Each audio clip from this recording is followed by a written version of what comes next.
On dit qu'au cœur du Cameroun, là où les routes se perdent entre les collines et la brume, se trouve un village dont le nom murmuré suffit à glacer le sang, Ajiyari. Ce lieu semble suspendu entre le monde des vivants et celui des esprits. La nuit, des pas résonnent sans corps et des voix chuchotent depuis les arbres. Mon cousin m'a juré qu'à Ajiyari, les sorciers ne volent plus sur des balais. Non, ils prennent la forme d'hommes en uniforme, de policiers ou même de bandits, pour frapper et tuer sans laisser de traces. Là-bas, on ne sait plus si la loi protège ou si elle chasse. Et ceux qui ont tenté de révéler la vérité ne se sont jamais réveillés.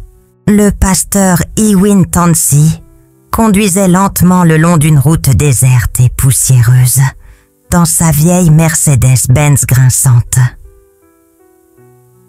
La peinture de la voiture était écaillée et le pot d'échappement crachait de petites bouffées de fumée. Mais cela ne le dérangeait pas. Il fredonnait doucement un chant d'adoration. « Jésus, tu es digne, toute la gloire t'appartient. » Le vent chaud entrait par la vitre fendue, charriant l'odeur de l'herbe sèche et de la terre rouge. La sueur coulait le long de son cou, mais un sourire restait accroché à ses lèvres. Il se rendait à l'église du Saint-Esprit d'Ajiyari, prêt à commencer son ministère pour Dieu. Pasteur Tansi avait entendu des rumeurs au sujet du village, des histoires sombres, des avertissements, mais il priait sans cesse, convaincu que le Seigneur l'aiderait. Son cœur était en paix, sa foi solide comme un roc. Alors qu'il prenait un virage, il aperçut soudain quelque chose obstruant la route. Des pneus brûlés et de vieux troncs d'arbres tirés en travers du chemin étroit. Un barrage rudimentaire, improvisé. Il ralentit, fronçant les sourcils. Le moteur gémit avant de s'éteindre. Pasteur Tansi ouvrit la portière et descendit prudemment, sa soutane noire battant légèrement sous la brise. La poussière s'éleva autour de ses sandales, alors qu'il s'avançait pour dégager les obstacles. Soudain, un bruit dans les buissons fit sursauter l'air. 2 hommes surgirent brusquement, les visages durs, les yeux brûlants de colère. L'un tenait un fusil artisanal, l'autre un vieux pistolet rouillé. Le pasteur Tansi se figea, le souffle coupé. Ses doigts se crispèrent sur sa Bible. « Mes frères, que se passe-t-il » demanda-t-il d'une voix calme, tremblante d'émotion. Mais avant même qu'il puisse dire un mot de plus, les 2 hommes levèrent leurs armes sans hésiter. Le silence de la brousse fut brisé par le cliquetis métallique des gâchettes. Boum! Le premier coup de feu retentit. Boum! Le second suivit aussitôt. Boum! Un 3e éclat déchira le silence brûlant de la route. Mais, chose incroyable, les balles et les plombs tombèrent simplement devant lui, inoffensifs, comme repoussés par une force invisible. Aucune ne le toucha. Le pasteur Tansi se tint droit, son visage illuminé d'une paix surnaturelle. Sa voix s'éleva, forte et claire au milieu de la fumée et du vacarme. « Le sang de Jésus! Le sang de Jésus !» cria-t-il, la Bible serrée contre sa poitrine. Les 2 hommes armés échangèrent un regard terrifié. Leurs yeux, grands ouverts, reflétaient une peur qu'ils n'avaient jamais connue. L'un d'eux murmura d'une voix brisée. « Ce n'est pas un homme, c'est un esprit. » Pris de panique, ils lâchèrent leurs armes qui tombèrent dans la poussière avec un bruit sourd, puis s'enfuirent à toutes jambes dans les buissons, sans jamais se retourner. Le silence retomba lentement. Le cœur du pasteur battait à tout rompre. Il ferma les yeux un instant, le souffle court, puis leva sa main droite vers le ciel. « Merci Seigneur » murmura-t-il avec reconnaissance, la voix tremblante d'émotion.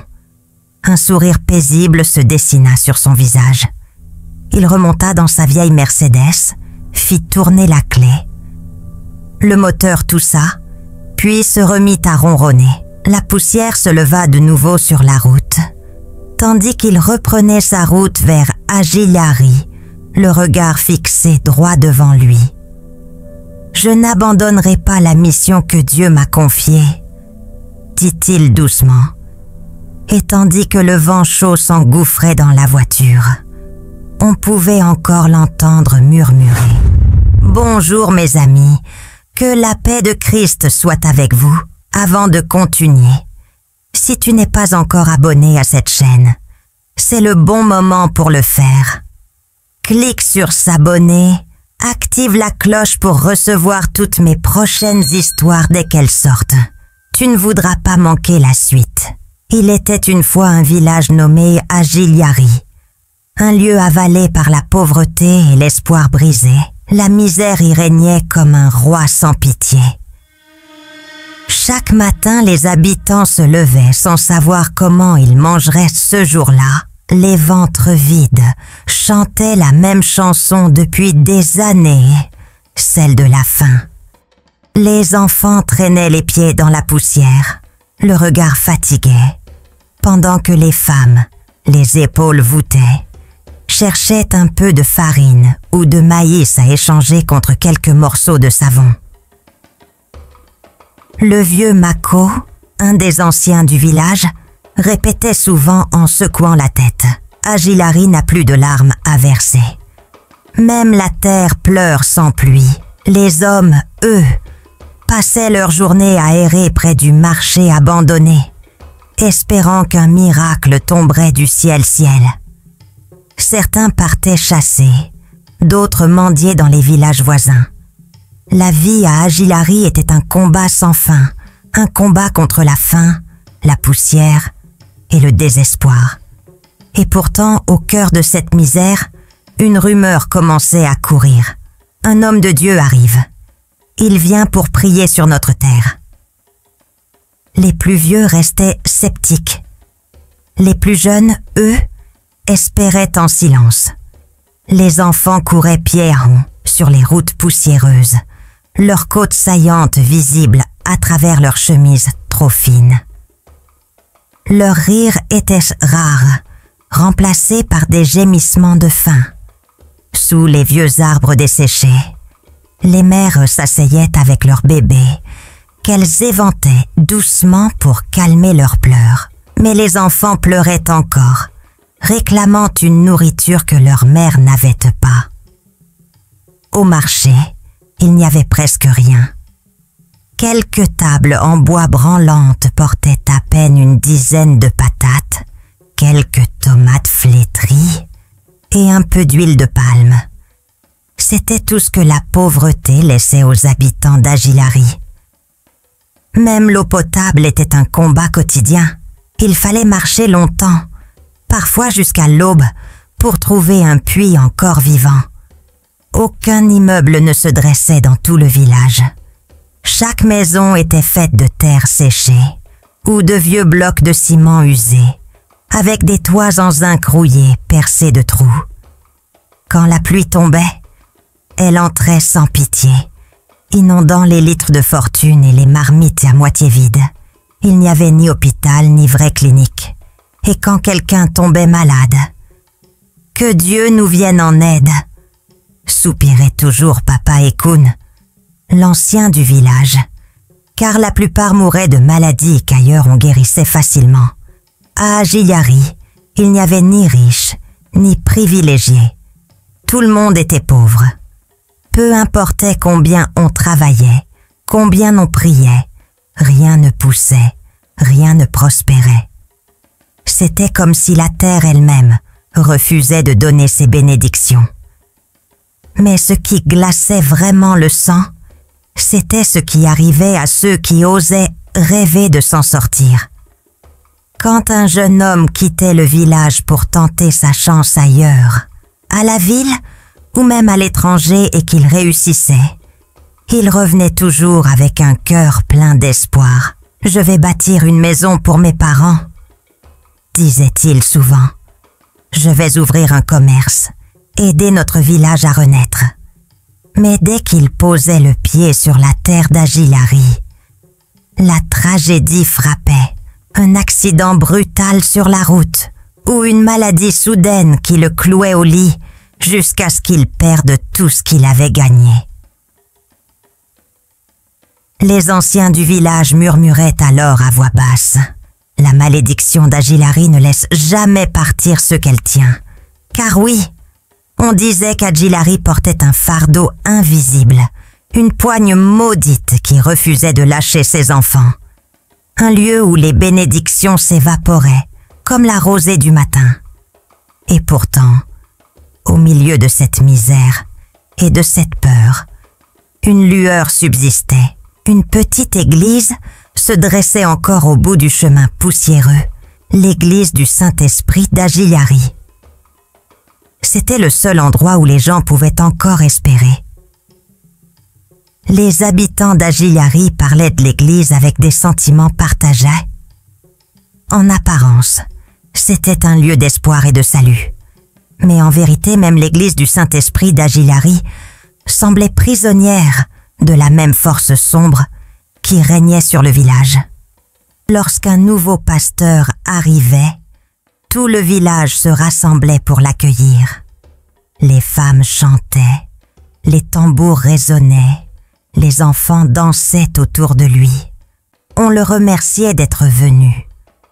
On promettait de soutenir son ministère. Pendant un instant, tout semblait sincère, joyeux, plein de lumière. Mais cette lumière ne durait jamais. Quelques semaines, parfois seulement quelques jours plus tard, tout changeait. Le nouveau pasteur commençait à dépérir sans raison apparente. Il tombait malade, faiblissait de jour en jour. Ses nuits devenaient des cauchemars. Il rêvait de silhouettes sombres courant après lui, des ombres sans visage, des voix qui murmuraient son nom dans la nuit. Puis, d'étranges accidents se produisaient. Les lampes tombaient toutes seules, les crucifix se décrochaient, des bruits de pas résonnaient dans le couloir alors qu'il n'y avait personne.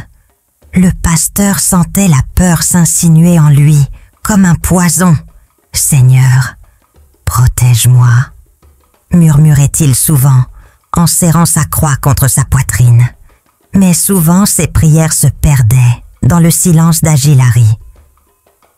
Beaucoup de pasteurs y étaient morts, retrouvés froids dans leur chambre, sans trace de blessures, sans explication. D'autres, et terrifiés, suppliaient l'évêque de les transférer ailleurs. Certains avaient même abandonné le sacerdoce, leur foi brisée par ce qu'ils avaient assez vu et vécu là-bas. Et la question revenait sans cesse. Pourquoi ? Pourquoi tant de mal frappait ce lieu consacré ? La vérité, chuchotée dans l'ombre, était plus terrible qu'on ne voulait l'admettre. Les véritables ennemis n'étaient pas dehors. Ils étaient dans l'Église elle-même. Ceux qui prétendaient la diriger, le conseil des fidèles, les anciens, les hommes de foi, n'étaient pas ce qu'ils semblaient être. En public, ils étaient respectés, admirés, toujours bien habillés, la Bible serrée contre la poitrine, assis au premier rang pendant la messe. Toujours les premiers à recevoir la Sainte Communion. Leur visage respirait la piété, mais derrière ces regards pieux, quelque chose d'autre vivait. Mais derrière les portes closes de l'église du Saint-Esprit d'Ajilari se cachait une vérité monstrueuse. Les anciens, les soi-disant hommes de Dieu, appartenaient en réalité à une secte occulte, un culte de sorcellerie noire. C'étaient eux qui décidaient qui dans le village devait vivre ou mourir. Celui qui tentait de s'élever, il le rabaissait. Celui qui apportait un peu d'espoir, il l'éteignait, sans pitié. Leur méchanceté était froide, organisée, calculée. Ils envoyaient à même des sorciers, transformés en bandits, ou en faux soldats pour tuer. Ils ne laissaient rien au hasard. Leur première arme, c'était la nourriture. Ils envoyaient des femmes aux nouveaux pasteurs ou à toute personne qu'ils considéraient comme une menace, avec des plats soigneusement préparés, appétissants, parfumés, irrésistibles. Mais cette nourriture n'était pas ordinaire. Elle était cuisinée avec des malédictions, des incantations et des poisons spirituels. Dès que la victime en mangeait, sa protection spirituelle se brisait. Ses rêves devenaient accessibles. Son énergie commençait à se vider, comme une lampe qui s'éteint lentement. Et quand les anciens le décidaient, ils pouvaient le tuer, sans jamais verser une goutte de sang. Mais si le pasteur refusait de manger, ils changèrent de stratégie. Ils envoyaient alors une femme d'une beauté envoûtante, un piège vivant, chargé de le séduire, de le faire tomber dans le péché. Car un homme de Dieu souillé dans son cœur devient une proie facile. Et si cela ne suffisait toujours pas, il faisait appel à des hommes sans âme, des tueurs à gages, pour achever le travail dans le silence de la nuit. C'est ainsi qu'aucun pasteur n'avait jamais survécu plus de 3 mois à Agiliari. La lumière ne durait jamais, le mal, lui, veillait toujours, et le village continuait de s'enfoncer dans les ténèbres, sans progrès, sans bénédiction, sans espoir. La peur, la pauvreté et la sorcellerie tenaient les âmes prisonnières. Au milieu de tout cela, l'église du Saint-Esprit d'Agiliari se dressait, majestueuse à l'extérieur, mais pourrie à l'intérieur. Un lieu où la lumière luttait pour respirer au cœur d'une obscurité étouffante. Pendant ce temps, sur la route poussiéreuse, le pasteur Ewin Tansey continuait de conduire, ignorant tout de ce qu'il allait affronter. Sa vieille Mercedes-Benz gémissait à chaque nid de poule, à chaque creux du chemin. Une longue traînée de poussière rouge s'élevait derrière lui, couvrant les buissons secs d'une teinte brûlée. La chaleur était accablante, la sueur coulait le long de son dos, mais il ne ralentissait pas. Il gardait les yeux fixés sur l'horizon, le cœur en prière. « Seigneur, conduis-moi, que ta volonté s'accomplisse. » Et soudain, au loin, à travers la brume de chaleur qui tremblait dans l'air, il la vit, le clocher solitaire de l'église du Saint-Esprit d'Agiliari. Au détour du chemin, le pasteur Ewin Tansey aperçut enfin une vieille pancarte en bois penché, à moitié brisée par le temps. La peinture, jadis blanche et bleue, s'était effacée sous le soleil et la pluie. On pouvait à peine lire les mots. « Bienvenue à Agiliari ». Les lettres semblaient presque vouloir disparaître, comme si le village lui-même refusait d'être rappelé au monde. Le pasteur Tansey lut doucement à voix basse « Bienvenue à Agiliari ». Puis il serra les lèvres, leva les yeux vers le ciel et murmura une courte prière. « Seigneur, que ta lumière brille même ici ». Il tourna ensuite prudemment à la jonction du village, dirigeant sa vieille Mercedes sur un chemin encore plus étroit et plein de trous. C'était la route menant à l'église du Saint-Esprit d'Agiliari, la seule église de toute la région. Autrefois, on disait que des chants de louanges s'y élevaient chaque dimanche, remplissant les collines de ferveur. Mais ce temps-là semblait bien loin. Quand le bâtiment apparut enfin à travers la poussière, le pasteur Tansey ralentit. L'église se dressait là, vieille et fatiguée. Ses murs autrefois blancs, tachés de noir et de brun, rongés par les années d'abandon. De la mousse grimpait le long des parois, comme une maladie silencieuse. Le vieux portail en fer grinçait sous le vent, et la cour desséchée était craquelée comme une terre maudite. Juste derrière le portail, un petit groupe d'anciens l'attendait. Ils ne souriaient pas, ils ne faisaient pas de signe de la main. Leurs visages étaient figés, leurs yeux sombres, chargés d'un mélange étrange de calcul et de surprise. Ils ne s'attendaient pas à le voir vivant. Ils savaient qui il était dans le monde spirituel. Ils savaient que la lumière de Dieu brillait en lui. C'est pour cela qu'ils avaient envoyé les hommes armés sur la route. Mais il avait survécu, et cela les troublait. Le pasteur gara la voiture. Le moteur toussa une dernière fois avant de s'éteindre dans un souffle de poussière. Il ouvrit la portière lentement et descendit. Sa vieille soutane noire couverte de terre. Après le long voyage, il inspira profondément, redressa les épaules et s'avança vers eux d'un pas calme. Arrivé à quelques mètres, il ouvrit les bras et dit d'une voix douce mais assurée « Que la paix du Seigneur soit avec vous ». Un court silence suivit, puis, presque à contre-cœur, les anciens répondirent en chœur. « Et avec vous aussi, Père ». Le pasteur les observa attentivement. Leur sourire était faux, mince, forcé, vide de chaleur. Leurs yeux, eux, racontaient autre chose. De la peur, du trouble et une colère dissimulée. Il comprit tout de suite, il savait. Ils avaient entendu parler de ce qui s'était passé sur la route. Peut-être même l'avaient-ils organisé. Et maintenant, ils étaient stupéfaits de le voir là, debout, indemne, bénissant ceux qui voulaient être sa chute. Le pasteur Tansy laissa lentement retomber ses mains le long de son corps.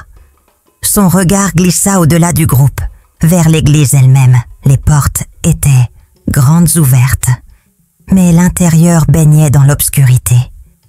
Il distingua des bancs couverts de poussière, des toiles d'araignées suspendues au coin des vitres fissurées. L'air semblait lourd, étouffant, comme si personne n'avait osé y respirer depuis longtemps.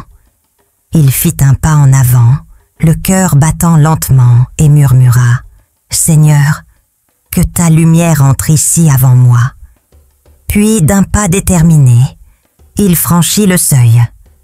L'église était presque vide, un grand espace creux, silencieux. Un lieu qui aurait dû résonner de chants et de prières, mais qui semblait maintenant retenir son souffle, comme s'il attendait quelque chose ou quelqu'un. Le pasteur Ewin Tansy sentit un frisson lui parcourir le dos, un froid qui n'avait rien à voir avec la brise. Il se rappela les rumeurs qu'il avait entendues avant d'accepter cette mission. Des murmures entre prêtres, des avertissements qu'il avait tenté d'ignorer, mais qu'il n'avait jamais pu oublier. On dit que les sorciers ont pris le contrôle de la paroisse d'Agiliari, lui avait soufflé un ancien collègue. On dit aussi que beaucoup ont abandonné Dieu et que les anciens autels sont revenus dans l'ombre. Des sanctuaires secrets, des rituels à minuit, des invocations cachées à l'abri des regards. En cet instant, il sentit que tout cela était vrai. Ce lieu n'était pas un village ordinaire. Son regard se posa de nouveau sur les anciens rassemblés à l'entrée. Leurs visages restaient figés, impassibles. Pas un sourire sincère, pas un signe de paix. Il se contentait de le fixer, avec des yeux froids, patients, calculateurs, attendant de voir ce qu'il ferait. Le pasteur Tansy inspira profondément. Il devait rester calme. Il était le 4e pasteur envoyé ici en moins d'1 an. Il pensa au dernier qui avait servi avant lui, celui qu'on avait retrouvé mort, assis à son bureau, la plume encore dans la main, au milieu d'une lettre inachevée, adressée à l'évêque. « Monseigneur, je vous en supplie, transférez-moi avant qu'il ne soit trop tard. » Le souvenir le fit frissonner. Il sentit sa gorge se serrer, mais il se redressa aussitôt. « Non, Il ne fuirait pas, il ne reculerait pas. Il était venu ici pour apporter la lumière de Dieu dans les ténèbres. Et rien, pas même la peur, ne l'en détournerait. Il leva les yeux vers les murs craquelés de l'église du Saint-Esprit d'Ajiari. Même les fissures semblaient abriter des ombres, comme si la pierre elle-même portait le poids du mal. Mais dans le silence, il fit une promesse à voix basse. « Seigneur, je ne tournerai pas le dos. Pas maintenant. Pas jamais. » Après avoir salué les anciens, le pasteur Tansi se rendit dans sa petite maison paroissiale, simple et pauvre, située juste derrière l'église. Il n'avait qu'une seule valise, qu'il posa sur un lit en bois usé. À peine avait-il commencé à déballer ses affaires, qu'on frappa doucement à la porte. Toc toc, il ouvrit. Sur le seuil se tenaient quelques femmes âgées du conseil de l'église, vêtues de pagnes éclatants et propres. Elles affichaient de larges sourires et portaient des paniers sur les hanches. « Pasteur, bienvenue parmi nous !» chantonnèrent-elles d'une voix douce et harmonieuse. Elles lui tendirent leurs cadeaux avec respect, de gros ignames, des légumes verts frais, des plantains mûrs, des mangues juteuses et un grand plateau couvert contenant du riz chaud dont le parfum emplit aussitôt la petite pièce. Le pasteur Tansi accepta tout cela avec calme et gratitude. Il sourit doucement, inclinant légèrement la tête à chaque offrande. « Merci beaucoup, mes sœurs. Que Dieu vous bénisse abondamment. » Les femmes répondirent en murmurant « Amen, Père ». Mais leurs yeux, eux, le scrutaient attentivement. Elles cherchaient quelque chose dans son regard, une faille, une faiblesse, un signe d'imprudence. Mais ce qu'elles virent, c'était la prudence. Pas une trace de peur, ni de naïveté, seulement la vigilance tranquille d'un homme qui connaît les pièges du mal. Le pasteur referma la porte doucement derrière elle. La pièce retomba dans le silence. Il posa le plateau fumant sur sa petite table en bois, observa un instant la nourriture, puis baissa la tête pour prier. « Seigneur, si cette nourriture n'est pas pure, purifie-la par ton sang. » Le plateau de riz chaud laissa échapper une bouffée de vapeur parfumée lorsque le pasteur Iwin Tansi souleva doucement le couvercle. L'odeur était appétissante, presque irrésistible, mais il ne prit même pas une cuillerée. Il referma le couvercle calmement et laissa le repas là, intact, sur la table. Le lendemain matin, au lieu d'y toucher, il se rendit lui-même au petit marché du village. Sous le soleil brûlant, il marchait lentement entre les étals en bois, saluant les commerçants avec bienveillance. « Bonjour ma sœur. Combien pour les tomates ? Pasteur, c'est pour vous. Prenez seulement. Non, non, je paie pour tout ce que je mange. Le travail mérite salaire, » répondit-il avec un sourire doux. Il acheta des tomates fraîches, des oignons, du piment et un peu de poisson séché. Il paya avec son propre argent, refusa poliment toute aide pour le transport et rentra chez lui en portant son panier à la main. Dans sa petite cuisine, sombre mais propre, il alluma son feu de charbon. Il cuisina lui-même son repas, lentement, priant à voix basse pendant qu'il remuait la marmite. Car le pasteur Tansi ne mangeait jamais ce qu'il n'avait pas préparé de ses propres mains. Pendant ce temps, les anciens de l'église observaient, de loin, mais avec attention. Ils remarquèrent que le plateau de riz était toujours là, intact.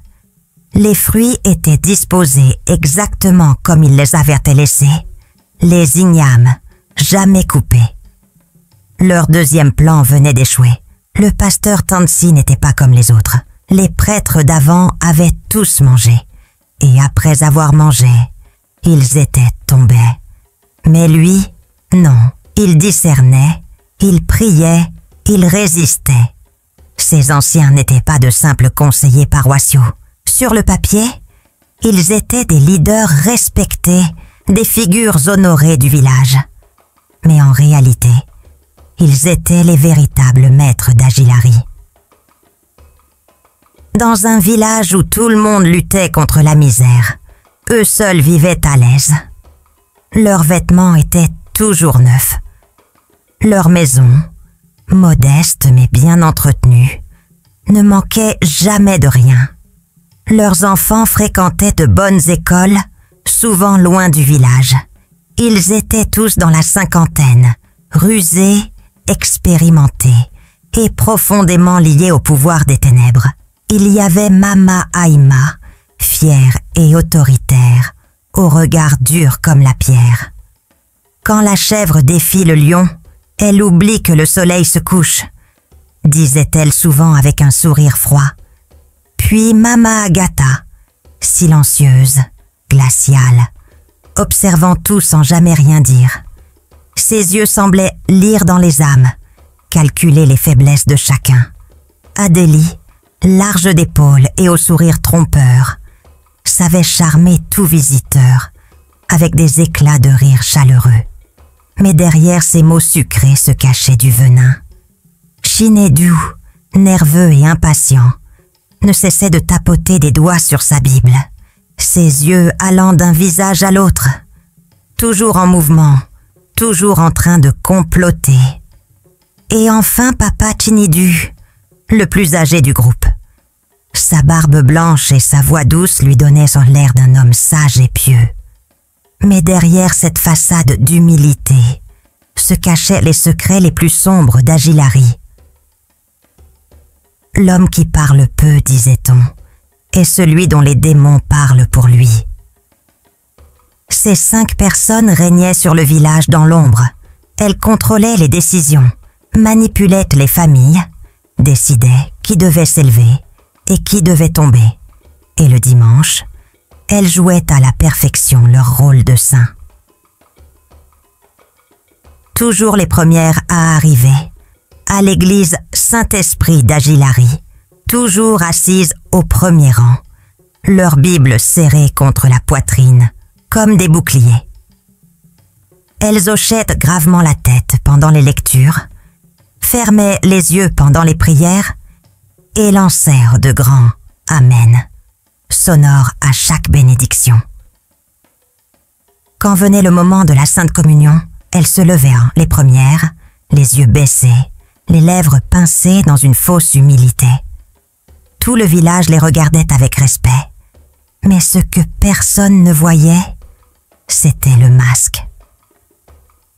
Derrière leurs versets et leurs gestes pieux se cachait une puissance obscure, une force ancienne qui étranglait le village d'Ajilari dans le silence. Ils étaient les gardiens spirituels de la souffrance, ceux par qui la douleur entrait dans le village. Mais en voyant le pasteur Iwin Tansi refuser leur nourriture, en le regardant cuisiner lui-même sans peur ni hésitation, ils comprirent qu'ils devraient changer de stratégie. Ce pasteur-là ne tomberait pas dans les mêmes pièges, pas si facilement.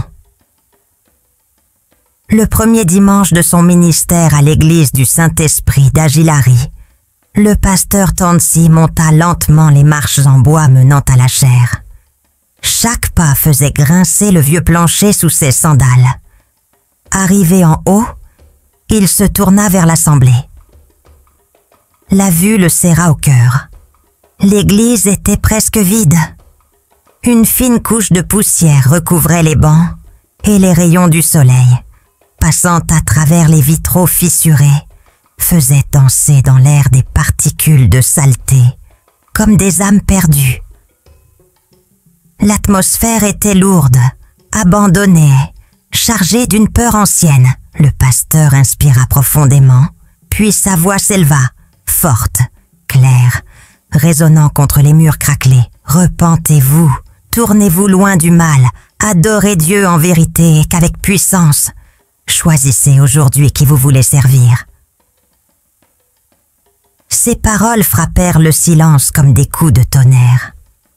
Certains baissèrent aussitôt les yeux, évitant son regard brûlant, D'autres se mirent à chuchoter entre eux, nerveux, jetant des regards vers la sortie, comme s'ils hésitaient à s'enfuir avant la fin du sermon. Mais le pasteur Tansy ne recula pas.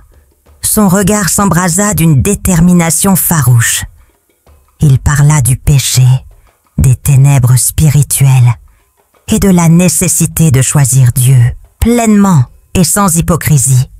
Il avertit le peuple qu'en vivant dans la peur et le compromis, il condamnait leurs âmes et détruisait leur avenir. Quand le culte prit fin, les fidèles sortirent lentement, en silence. On n'entendait plus que le frottement des sandales sur le sol poussiéreux. Mais tout le monde ne partit pas. Un homme resta en arrière, hésitant, appuyé contre le mur près de la porte. Sa chemise était vieille, ses pantalons usés. Il tordait nerveusement ses doigts, le regard baissé. Puis, prenant une grande inspiration, il s'approcha du pasteur et parla d'une voix timide, mais sincère. « Pasteur, j'ai beaucoup aimé votre prêche d'aujourd'hui, surtout quand vous avez parlé de la repentance. Ce village a besoin de quelqu'un comme vous. Ici, les gens ont perdu la foi. » Le pasteur Tansy sourit doucement, sentant une lueur d'espoir naître dans son cœur. « Comment vous appelez-vous » demanda-t-il avec bienveillance. « Shinedou » répondit l'homme, la voix encore hésitante. Ils se serrèrent la main fermement. Un geste simple mais sincère. À ce moment-là, une jeune femme s'approcha timidement. Elle portait un voile bleu et baissait les yeux. Puis, d'une voix douce, elle dit « Bonjour, pasteur !» Il lui répondit avec le même ton bienveillant. « Bonjour, ma sœur. Comment vous appelez-vous » Elle releva légèrement le menton et dit « Je m'appelle Cha. Je fais partie de la société Mary League. Nous nettoyons et décorons l'autel de l'église. » Le pasteur hocha lentement la tête, observant les deux visages pleins de sincérité devant lui. Il sentit que Dieu venait de lui envoyer ses premiers alliés. Son regard se fit sérieux, inspiré. « Nous devons aller dire au peuple de revenir à Dieu, » dit-il avec conviction. « Disons-leur que la lumière n'est pas morte à Agilari. Elle n'attend qu'à briller à nouveau. L'Esprit de Dieu est revenu parmi nous, » dit doucement le pasteur Iwin Tansy, les yeux brillants de conviction. Shinedou et Cha acquiescèrent ensemble, les visages déterminés. Le lundi matin, dès l'aube, ils partirent pour la place du village. Le soleil tapait fort, brûlant la terre rouge et poussiéreuse sous leurs pieds. Les marchands criaient, les enfants couraient, et les regards méfiants suivaient leurs pas. Le pasteur Tansy s'avança au centre de la place, leva sa Bible bien haut, et d'une voix forte et claire, il proclama « Revenez à Dieu, il n'a pas abandonné Agilari. » Rejetez les œuvres des ténèbres et marchez dans la lumière. Sa voix perça le brouhaha du marché comme une trompette céleste. Chaque mot vibrait d'une foi brûlante. À ses côtés, Shinedou prit la parole, ému. « Frères et sœurs, j'étais comme vous, j'ai perdu espoir. Mais Dieu m'a relevé. Le village doit revenir à lui. » Et pendant qu'il parlait, Cha commença à chanter. Sa voix claire et douce s'éleva au-dessus du vacarme du marché. « Ô Seigneur, restaure ton peuple, que ta lumière brille sur Agilari. » Les notes flottaient dans l'air chaud, pures et apaisantes. Certains habitants s'arrêtèrent, touchés. Ils hochèrent lentement la tête, les yeux embués. Mais d'autres, les bras croisés, murmuraient entre eux. « Il n'est pas différent des autres. Il finira mort ou parti, comme les précédents. » Mais le pasteur Tansy ne s'arrêta pas. Semaine après semaine, il revint sur la même place, prêchant, chantant, priant, et peu à peu le miracle commença. Les bancs poussiéreux de l'église du Saint-Esprit d'Agilari se remplirent à nouveau. Les enfants revinrent au cours de catéchisme, récitant des prières oubliées depuis longtemps. Les femmes et les hommes chantaient à pleine voix les dimanches, et les murs, autrefois silencieux, vibraient à nouveau des louanges du Seigneur. Le son de la foi renaissante se répandait dans tout le village, mais pas tout le monde ne se réjouissait. Les anciens du conseil observaient tout cela, depuis les premiers rangs, les yeux plissés, les mâchoires serrées. Ils faisaient semblant de prier, mais leur cœur bouillait de haine. Chaque chant, chaque prière, chaque âme sauvée les irritait davantage. Ils savaient qu'ils étaient en train de perdre leur emprise. Alors, une nuit, ils se réunirent secrètement. Leur plan fut simple et cruel. Ils décidèrent d'utiliser Kajlafir appelée en secret. Lorsqu'elle entra, tremblante, Mama Aïma prit la parole d'une voix mielleuse. « Ma fille, tu es proche du pasteur, n'est-ce pas? Aide-nous à le ramener à la raison. Nous te récompenserons bien. » Puis Adélie, avec son sourire faux, posa sur la table une petite bourse pleine de pièces. « Pense à ta famille, à ta maison vide, à tes frères qui ont faim. » Chat recula, horrifié. « Je ne peux pas, c'est un homme de Dieu. » Mais la peur s'insinua en elle, froide et lente. Les mots de pauvreté, de besoin, résonnaient dans sa tête. Ses enfants, sa mère malade, et, le cœur brisé, elle finit par céder. « Je ferai ce que vous demandez, » murmura-t-elle, les larmes aux yeux. Ce samedi soir, la petite maison paroissiale du pasteur Tansi baignait dans un silence étrange. L'air semblait plus lourd que d'habitude, presque figé. Une unique lanterne vacillante diffusait une lumière jaune, projetant des ombres tremblantes sur les murs. Assis à son bureau, dans son étroite pièce, le pasteur écrivait dans son carnet de prière. Son visage était calme, mais son esprit était en veille. Il sentait quelque chose approcher. Très loin, dans la nuit d'Agilari, les forces du bien et du mal s'apprêtaient à s'affronter. Le bureau en bois était usé, ses coins ébréchés par les anéas. Devant le pasteur Iwin Tansi, une vieille Bible ouverte reposait, ses pages marquées et soulignées après d'innombrables heures d'études et de prières. Il lisait lentement, les lèvres bougeant dans un murmure de dévotion silencieuse. Chaque verset était pour lui un bouclier, chaque mot une arme de lumière. Mais soudain, alors qu'il méditait, un froid étrange s'empara de lui. Ce n'était pas la fraîcheur de la nuit, non. C'était plus profond, spirituel. Il s'arrêta, le regard fixe sur la page sans vraiment la voir. Quelque chose en lui venait de frémir. Un avertissement, un souffle glacial dans sa poitrine, comme une voix invisible lui disant « Veille ». Son cœur se serra. Il referma doucement la Bible, posa sa main sur la couverture et inclina la tête. Sa voix basse s'éleva, empreinte d'autorité et de foi. « Seigneur, donne-moi la sagesse, révèle-moi les plans de l'ennemi. Protège ton serviteur cette nuit. » Pendant quelques secondes, seul le crépitement de la flamme de la lanterne troubla le silence. Puis, un bruit discret fendit la nuit.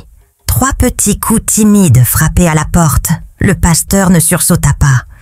Il redressa lentement le dos, ses yeux se plissant légèrement. « Entrez », dit-il calmement, la voix ferme mais vigilante. La porte grinça, s'ouvrant lentement. Chat entra, la tête baissée, mais ses pas étaient mesurés. Sa jupe était remontée haut, beaucoup trop haut. Le tissu froissé dévoilait plus qu'il ne fallait. Sa blouse était entr'ouverte, laissant entrevoir sa poitrine d'une manière provocante. Ses doigts jouaient nerveusement avec le bord du tissu, comme pour inviter le regard. Elle essayait d'avoir l'air timide, presque innocente, mais quelque chose dans sa démarche trahissait une intention préparée. Le pasteur Tansi ne bougea pas. Il n'eut aucune réaction de trouble ni de peur. Il l'avait déjà vue, dans l'esprit. Avant même qu'elle ne frappe, il avait discerné la ténèbre qui l'entourait, les murmures, les promesses et l'argent qui l'avait poussé à franchir cette porte. Sans précipitation, il tendit la main vers la petite bouteille d'eau bénite posée sur son bureau. Chat leva enfin les yeux vers lui, s'attendant à voir la confusion ou le désir, mais elle ne rencontra que l'autorité claire et paisible d'un homme de Dieu. « Pourquoi as-tu laissé le diable t'utiliser ?» demanda-t-il, la voix basse mais tranchante comme une lame dans le silence. Chat se figea. Ses doigts se crispèrent sur sa jupe. Ses lèvres s'ouvrirent, mais aucun son n'en sortit. Ses yeux se remplirent de larmes, scintillant sous la lumière tremblante de la lampe. Le pasteur continua, sans adoucir sa voix. « Pourquoi as-tu accepté ? À cause de l'argent qu'ils t'ont promis, n'est-ce pas ?» Ces mots la frappèrent comme un éclair. Son corps fléchit, ses genoux cédèrent sous elle. Elle tomba lourdement au sol, les mains tremblantes, et éclata en sanglots. La jupe, qu'elle avait si soigneusement arrangée, glissa jusqu'à ses genoux. Sa blouse resta ouverte, oubliée. Elle enfouit son visage dans ses paumes, le corps secoué par des pleurs profonds. « Père, pardonnez-moi !» sanglota-t-elle entre deux hoquets. « J'ai laissé le diable m'utiliser. Je ne voulais pas, mais ils m'ont menacée. Ils m'ont promis de l'argent. Je n'ai pas su résister. » Ses cris emplirent la petite pièce, déchirant le silence de la nuit. Mais au milieu de cette douleur, quelque chose changeait. La confession brisait déjà les chaînes invisibles. Et dans la lumière vacillante de la lanterne, le visage du pasteur Tansi demeurait calme, ferme. Il se leva lentement, ôta le bouchon de la bouteille d'eau bénite et contourna le bureau. D'une voix ferme et autoritaire, il déclara « Au nom de Jésus-Christ, sois libéré de toute emprise des ténèbres. » Il aspergea doucement la tête inclinée de la jeune femme. Un nouveau sanglot s'échappa de sa gorge, plus faible cette fois, comme si quelque chose s'était brisé à l'intérieur d'elle. Le pasteur reposa la bouteille sur le bureau, puis posa une main ferme sur son épaule tremblante. « Assieds-toi, prie. Jeûne, détache-toi d'eux, » dit-il d'une voix plus douce, mais toujours empreinte d'autorité. « Évite ces anciens, ma fille, ils te détruiront. Tu ne dois jamais retourner vers eux. » Chat hocha la tête avec frénésie, les larmes ruisselant sur son visage.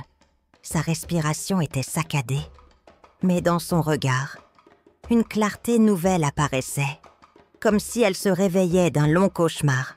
« Je vous le promets, Père, je promets que je changerai, » murmura-t-elle d'une voix tremblante. Elle se releva lentement, chancelante.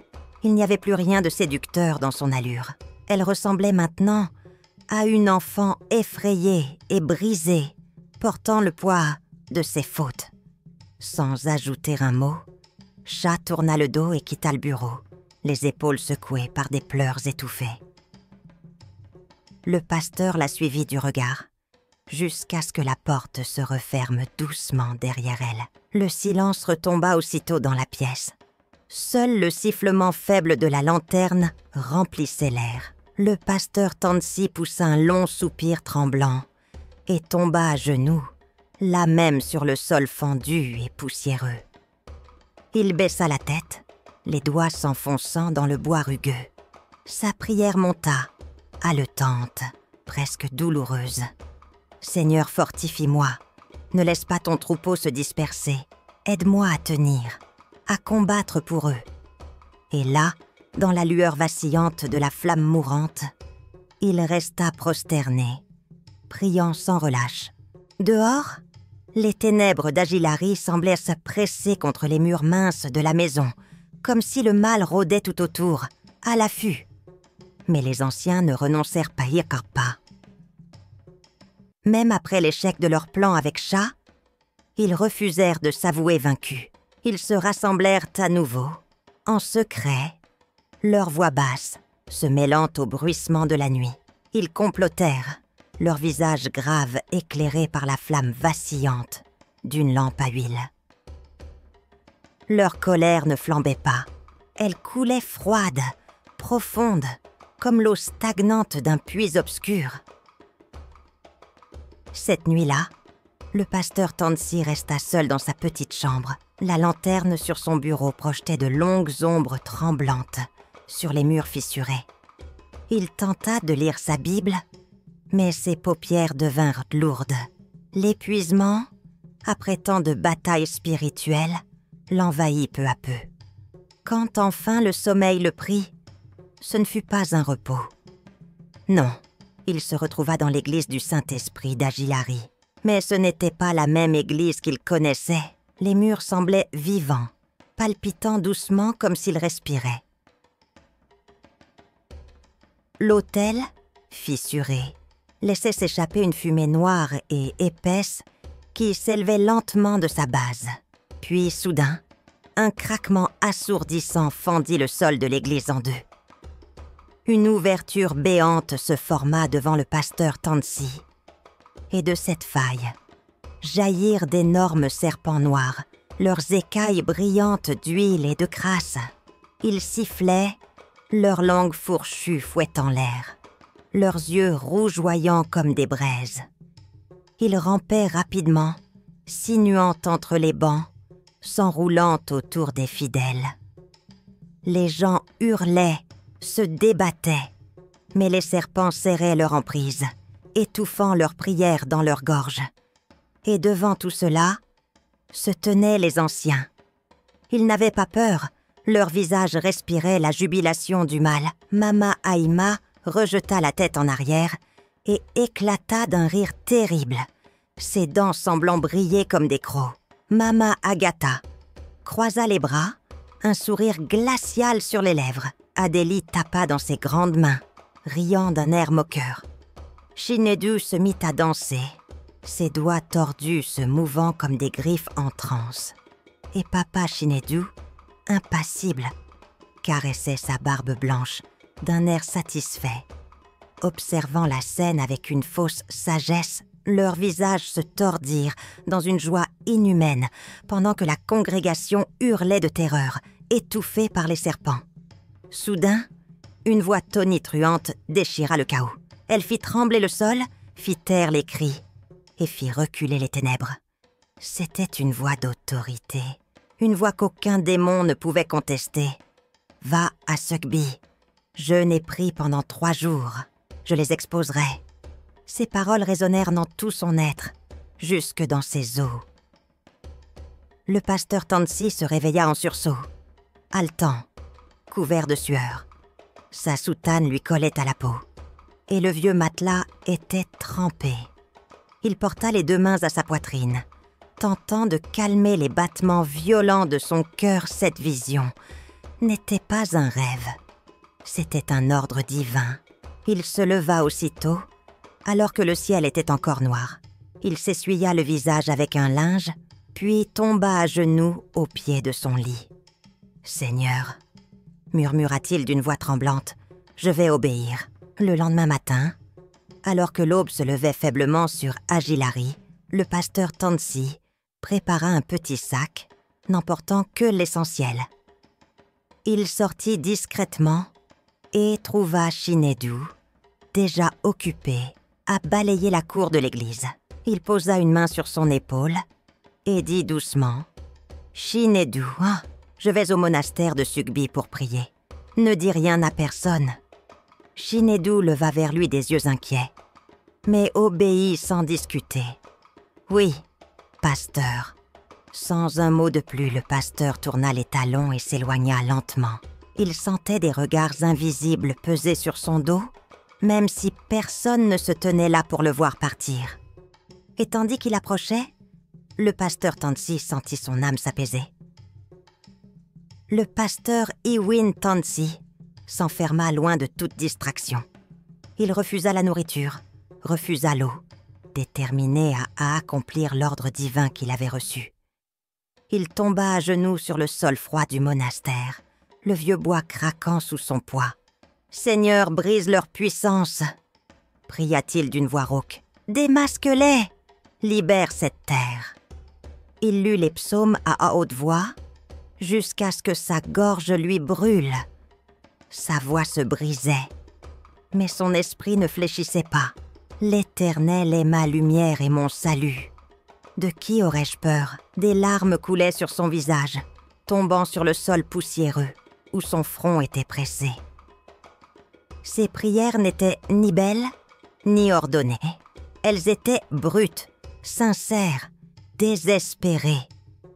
Il priait pour les innocents qui souffraient à Agilari, pour les enfants affamés, pour les prêtres morts avant lui et pour lui-même, afin qu'il ne faiblisse pas.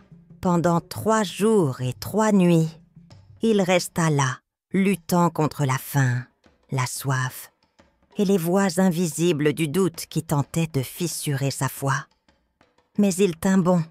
La 3e nuit, alors que les bougies s'éteignaient une à une paix immense descendit sur lui, une quiétude si profonde que son cœur s'apaisa d'un seul coup. Et dans ce silence sacré, il entendit à nouveau la voix non plus comme un tonnerre, mais douce, chaude, pleine d'assurance. « Retourne, je suis avec toi. » Le pasteur essuya ses larmes et se releva lentement.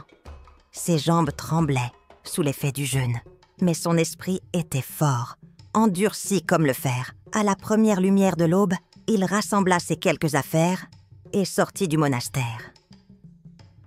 L'air frais du matin remplit ses poumons. Il respira profondément, levant les yeux vers le ciel. Puis il monta dans sa vieille Mercedes-Benz, mit le contact et prit la route du retour vers Agilari. Mais cette fois, il n'avait plus peur. Il était prêt. Ce dimanche-là, l'église Saint-Esprit d'Agilari était pleine à craquer. Les bancs débordaient de monde, les visages curieux, inquiets, tendus. Les rumeurs avaient couru partout. Le nouveau pasteur a fui comme les autres. Il est parti en cachette, terrifié. Mais non. Le pasteur Tansi se tenait là, debout devant l'autel, calme, solide, vêtu de sa vieille soutane noire. Il attendit que le murmure des fidèles s'apaise. Dans les yeux de certains, il voyait encore le doute. Dans d'autres, la peur. Et dans quelques-uns, une lueur d'espoir. Quand le silence se fit enfin, sa voix s'éleva, puissante, résonnant sous la charpente de bois. Aujourd'hui, Dieu va exposer chaque sorcier et chaque magicien qui terrorise ce village. Un murmure d'effroi parcourut la foule comme une onde. Des mains se portèrent à des bouches, des regards s'échangèrent, pleins d'inquiétude. Puis, plus un son. Le silence devint si profond que même le vent dehors semblait s'arrêter. Le pasteur Tansi ne détourna pas le regard. Le pasteur Iwin Tansi se tourna lentement vers l'autel, chacun de ses gestes empreints d'une gravité solennelle. La salle entière retenait son souffle, suspendu à chacun de ses mouvements. Il commença la consécration d'une voix claire, ferme, sans tremblement. Il leva le pain au-dessus de sa tête et déclara avec autorité. « Ceci est mon corps, livré pour vous. » Puis, les yeux clos, il ajouta d'une voix vibrante. « Seigneur, que ton feu expose aujourd'hui tout mal caché dans ton église. » À peine ces mots prononcés qu'un vent violent s'engouffra soudain dans l'église, faisant claquer les volets pourtant fermés. Les bougies vacillèrent furieusement. Certaines s'éteignirent, d'autres brûlèrent d'une flamme longue et fine. Presque bleue, les fidèles baissèrent la tête, terrifiés. Un bébé se mit à pleurer dans les bras de sa mère, mais le pasteur Tansi continua la messe sans broncher, son regard fixé sur l'autel, sa voix inébranlable. Quand vint le moment de distribuer la Sainte Communion, il s'avança lentement, tenant les hosties consacrées avec une profonde révérence. mais dans ses yeux brillait une flamme de discernement. Il scrutait la file qui s'était formée, et, tout devant, comme toujours, se tenaient les anciens. Mama Aïma, majestueuse, le menton haut, le regard défiant. Mama Agatha, le visage fermé, les yeux froids comme la pierre. Adélie, les grandes mains jointes en une fausse humilité. Chinedou, nerveux, jetant des regards rapides autour de lui. Et enfin Papa Chinidou, caressant sa barbe blanche avec cet air d'humilité feinte qu'il maîtrisait si bien. Il tentait d'avoir l'air calme, pieux, irréprochable. Mais le pasteur Tansi voyait au-delà du masque. Un à un, il plaça l'hostie sur leur langue avec autorité. « Le corps du Christ », dit-il d'une voix profonde. Ils baissèrent les yeux, feignant la dévotion, mais ils évitaient son regard perçant, car ils savaient, et ils ne purent rien cacher. À peine eurent-elles reçu la communion que cela commença. Mama Aïma poussa un hurlement étranglé. « Du feu, ça nous brûle !» Mama Agatha porta la main à sa poitrine, les yeux révulsés. Adélie tomba à genoux, hurlant d'une voix gutturale, frappant des mains comme pour éteindre des flammes invisibles.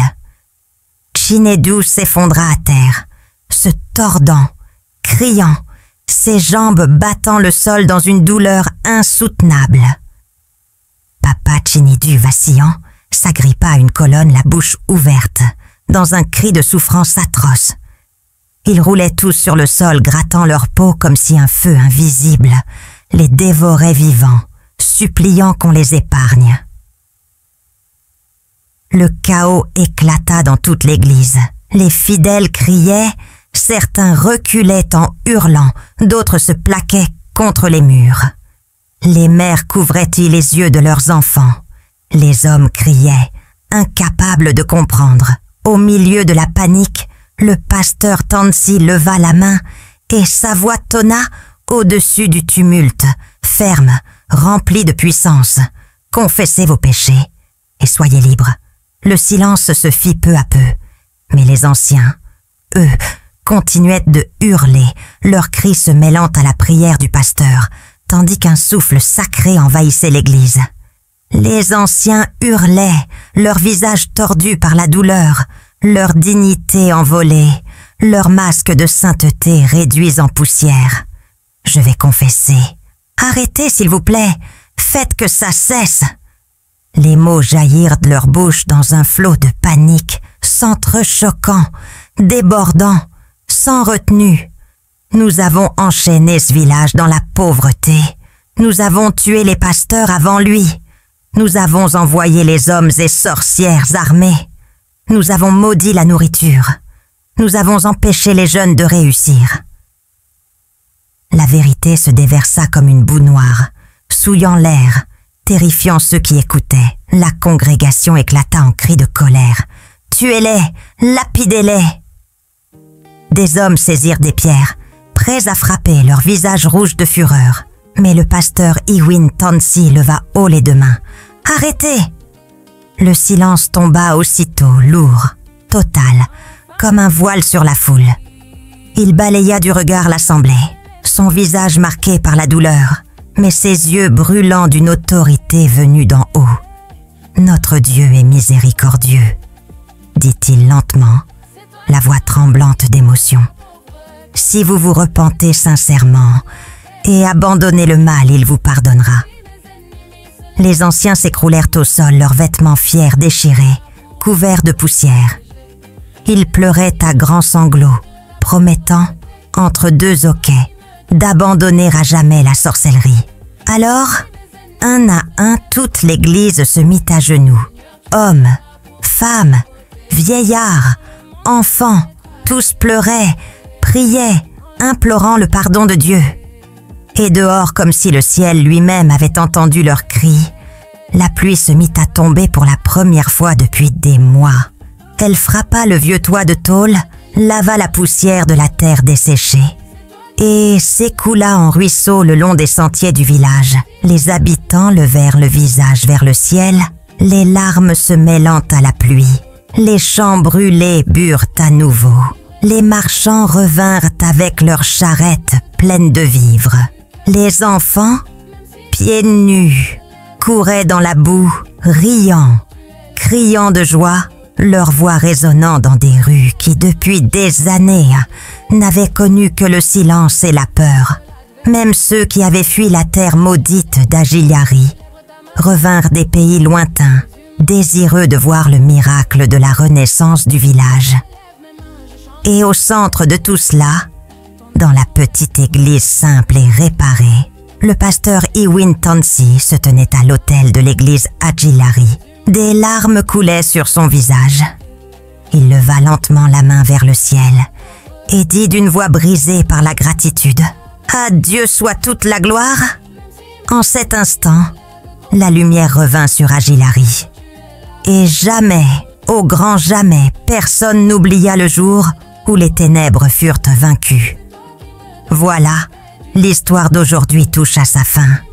Si tu n'es pas encore abonné à cette chaîne, c'est le bon moment pour le faire. Clique sur « S'abonner ». Active la cloche pour recevoir toutes mes prochaines histoires dès qu'elles sortent. Et à vous, mes abonnés fidèles, merci infiniment. Votre écoute, vos commentaires, vos partages, tout ça compte énormément pour moi. Au revoir et à bientôt.